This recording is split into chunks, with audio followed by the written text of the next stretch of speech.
You ask Tiger to solve. This deals with linear equations with one unknown. The final result is x equals 3. Let's solve it step by step. Group all constants on the right side of the equation. Subtract 15 from both sides. Group like terms. Simplify the arithmetic.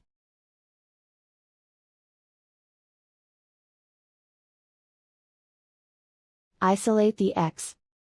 Divide both sides by -2.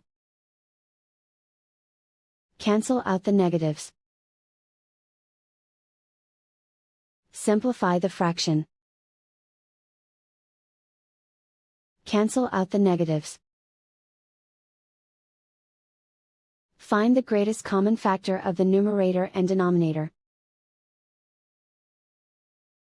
Factor out and cancel the greatest common factor.